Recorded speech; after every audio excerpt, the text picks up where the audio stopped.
Okay, so this round's pretty crazy. Optic gaming goes into like a standard. Here, let me show you. Get out of this. Oops, Shift F2. So in train, a lot of the times people want to wait pushes, so they go into a default work, and there are multiple ways to do default works, right? So let's talk about one. There's the 1-2-2, which the Optic actually decides to run. You can also do like a 2-1-2, which I've seen VP do a lot of times, which I kind of like to run as well because they get an aggressive like op angles towards like Ivy and they control it down. Even if they want to rotate out, they can get that pick early because most CTs will be picking Ivy occasionally. Also, you can run the 1-2-2 the other way though. So to Ivy gets aggressive, team middle's waiting for the Ivy to get aggressive, then team middle comes out, and the one guy ladder comes out late. All these are kind of like default works, but what Optic does is they decide to do a 2-2-1, waiting pushes, and then go into like a smoke execute outside. But that is also, I don't know if the smoke is E or something else. They have like 2 or 3 smokes outside, but they fake it back to inside here. Now, the thing is, the strat was kind of read by Astralis. You'll see them kind of rotate to inside, and they already have 3 inside with 2 rotating quick because they kind of have a read on it because it took so long for it to do, which is going to happen every once in a while. I know for a fact like Stanislaw didn't want him to take this long to get in there and execute, but they kind of did, and so it was read by them. But the player to watch this round, and this kind of shows how one player's movement, one player's shots, and one player's like just in-game ability can really secure a round. And it kind of did help the fact that none of the CTs had a defuse kit here, which is a real bummer because they would have won if they had one. Rush actually gets 2 important frags, stays alive in a 1v2, and gets a molly off that wins them the round. So as good as the strat was, it was read by Astralis, and Rush's individual play here kind of secures the round. So we'll watch him throughout this round. But just watch what happens. I think I really want to showcase like a default work for anybody who doesn't really know what to call on train.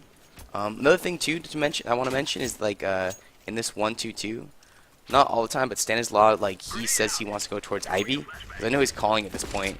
And the fact that they're not going to be going Ivy in the end here, I do the same thing at times as a caller. If I'm going to if someone needs to watch an area that's just for a push, and we're not really taking it, I don't have to like, clear that many angles, I want to go there because it allows me to look at the map and talk to my teammates more instead of just really focus on getting the frag or the entry kill. So this is for like, I guess like a little bit of a hint for callers, which you don't always need to do this, but in situations where like you know you're coming back and you're not going to have to like lurk it or like clear anything, just putting some pressure here, it's always good to just like maybe just be you at the time, and that way you can really decide when the team's going to be executing, right? Because you need to make sure that every guy's back with the other players to execute. So you're kind of dictating when, which you already do with your voice, but also you're moving your model over there as well.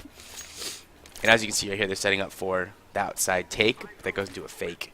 And if you want to find those smokes, they're all over the internet. I'm pretty sure I have a video of them too for like E-Box 5-6 train and like towards Z and stuff.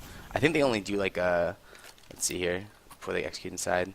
They do the electric one and they do the 5-6. These are the 2 biggest smokes actually. Those ones are tossed all the time.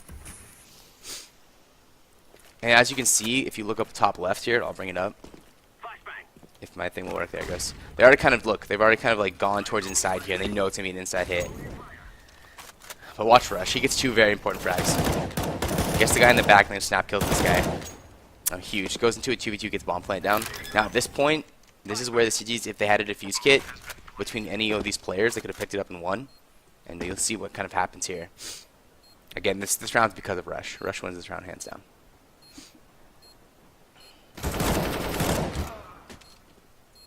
He really wanted to challenge him a little bit more there, but the fact that he gets away with 3 HP and tosses this is a game changer. He wins the round.